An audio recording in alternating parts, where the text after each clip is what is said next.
घर की बेटी दाल बराबर। आन्या डांस करने में उस्ताद। एक स्टेप जो वो देख लेती तो हूबहू उसे उतार देती। अरे आन्या बेटा, मेरी बेटी को भी डांस सिखा देना, उसका एनुअल प्रोग्राम है। हाँ आंटी, क्यों नहीं, अब कल शाम उसको भेज देना, मैं सिखा दूंगी। हाँ हाँ, नचनिया ही बन, आस पड़ोस के लोग तुझे इस्तेमाल कर रहे हैं।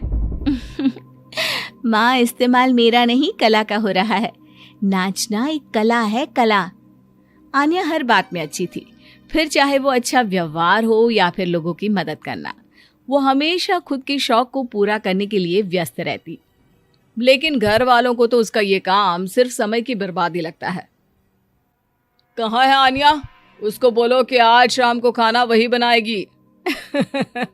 सपना देख लो कि तुम्हारी बेटी घर का खाना बनाएगी। अरे आसपास के लोगों का काम करने से उसे फुर्सत मिले तब तो कहीं जाकर वो हमारे घर का काम करेगी ना। देखो ना, इकलौती बेटी, ऊपर से गैर जिम्मेदार, अब करे तो क्या करे। तभी पड़ोस की पिंकी आ जाती है। अंकल आंटी, आन्या दीदी कहाँ है? वो क्या है ना, मेरा क्लास वर्क है, वो मुझे समझ में नहीं आ रहा, तो मम्मी ने कहा कि आन्या दीदी से पूछ लो। हाँ हाँ, क्यों नहीं, खुद का तो कोई काम है ही नहीं उसे। जाओ जाओ, सीढ़ी से ऊपर चली जाओ, वही कमरे में है आन्या। एक रोज शहर में डांस कंपटीशन वाले लोग आते हैं, जहां आन्या का डांस सबको पसंद आता है। क्या बात है, छोटे से शहर में इतना टैलेंट? बेटा कौन सिखाता है आपको? कोई नहीं सर, वो क्या है ना, मैं टीवी देखकर सीख जाती हूँ। अरे वाह, और आपके मम्मी पापा कहाँ हैं? वो नहीं आए? नहीं, वो लोग नहीं आए हैं। आन्या कंपटीशन जीत जाती है और घर में टीवी वाले आन्या का इंटरव्यू लेने आते हैं। अरे क्या है, कहाँ घुसे जा रहे हो, क्या हो गया? आप आन्या की माँ है ना? वो क्या है ना, आपकी बेटी ने डांस का कंपटीशन जीता है, हमारे शहर के लिए ये गर्व की बात है, तो हम लोग उनका इंटरव्यू लेने आए हैं। ओहो, बड़ा तीर मारा हो जैसे। अरे उसे आता ही क्या है डांस के सिवा, कुछ और करती तो शायद गर्व होता। तभी वहां आन्या आ जाती है और पत्रकारों को इंटरव्यू देती है। उसी रोज पिता के ऑफिस में। देखो तो आजकल के बच्चे कितने स्मार्ट हैं, धन्य है ऐसे बच्चों के माता पिता को। और किस्मत वाले होते हैं ऐसे माता पिता, वरना मेरी बेटी तो किसी काम की नहीं, सारा दिन बस नाच गाने में ही दिमाग लगाती रहती है। अरे वो बच्ची हमारे शहर की ही है, कितना नाम कमा रही है डांस में, हम तो उसकी बात कर रहे हैं। अच्छा, कोई डांस में भी नाम कमा सकता है? अरे दे देना भाई पेपर की कटिंग, दिखाऊंगा आन्या को भी मैं। क्या नाम बताया? आन्या? यही तो नाम है मेरी बेटी का, आन्या शर्मा। बड़े उम्मीद से रखा था कि कुछ अच्छा नाम कमाएगी, लेकिन नहीं, आजकल के बच्चों को माँ पापा की इमोशन की कदर है क्या? अरे ये देखिए, इस बच्ची का नाम भी आन्या शर्मा ही है, जो पूरे शहर का नाम रोशन कर रही है। पिता अखबार देखते हैं तो सामने बेटी की ही फोटो रहती है, लेकिन ये क्या, जिस फोटो को देखकर हर कोई गर्व कर रहा था, पिता को उस पे कुछ भी खास दिखाई नहीं देता। हमारी ही औलाद है ये, पता नहीं कब कहाँ जाकर नाम लिखवाती है, मुझे तो पता भी नहीं है। अरे शर्मा जी, जरा मिलवा दीजिए ना अपनी बच्ची से, मैं अपनी बेटी को भी ऐसा ही बनाना चाहती हूँ, मेरी बेटी को कुछ टिप्स दे देगी करियर को लेकर। अच्छा, ये दिन आ गया आपकी बेटी के, ले आइए कभी भी, लेकिन बाद में अफसोस ना करिएगा।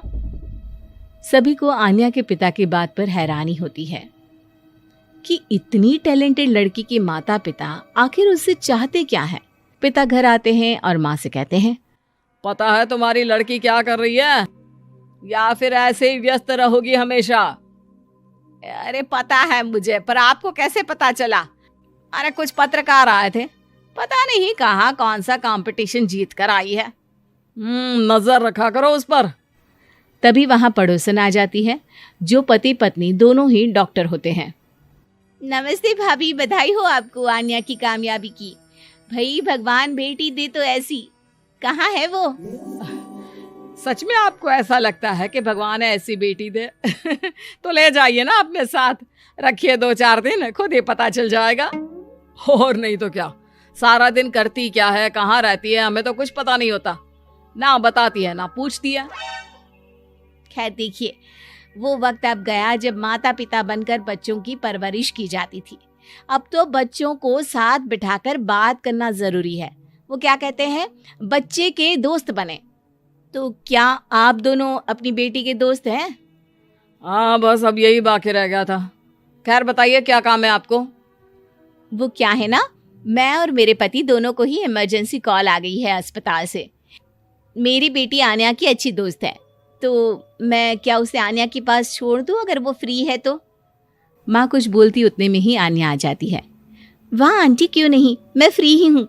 आप निश्चिंत रहिए, मैं उसका पूरा ख्याल रखूंगी। थैंक्स बेटा। वो अपनी बेटी उनके घर छोड़ जाती है, जो आन्या की उम्र की ही होती है। ये क्या मजाक है आन्या? हम लोगों को सोना भी होता है और हर घर का अपना कायदा होता है। मुझे बिल्कुल पसंद नहीं है कि तुम किसी को भी घर में घुसा लो। धीरे बोलिए पापा, कैसी बात कर रहे हैं? अंकल आंटी डॉक्टर है, पता है ना डॉक्टर का फर्ज क्या होता है। अगर वो किसी की जिंदगी बचा रहे हैं तो क्या हमारा फर्ज नहीं बनता कि हम भी उनकी किसी न किसी तरह से मदद करें? आपको तो पता है घर पर अकेले रहना कितना अनसेफ है। हाँ, तो दुनिया को सेफ करने का जिम्मा तू नहीं ले रखा है? अरे बहुत महंगे अस्पताल के डॉक्टर हैं वो लोग, खूब पैसा मिलता होगा, लेकिन ये नहीं कि मेड रख ले। क्या कहती आन्या, कैसे माँ पिता को समझाती कि किसी की मदद करना कोई बुरी बात नहीं है। खैर कुछ महीनों बाद आधी रात को माँ जोर जोर से चिल्लाकर आन्या के कमरे में जाती है। बेटा बेटा आन्या, पापा के सीने में दर्द हो रहा है, बेटा कुछ कर। हाँ माँ, मैं डॉक्टर को फोन करती हूँ। आन्या डॉक्टर को फोन करती है, लेकिन माँ डॉक्टर को तो आने में काफी वक्त लग जाएगा, मैं पिंकी के पापा को बुला लाऊं?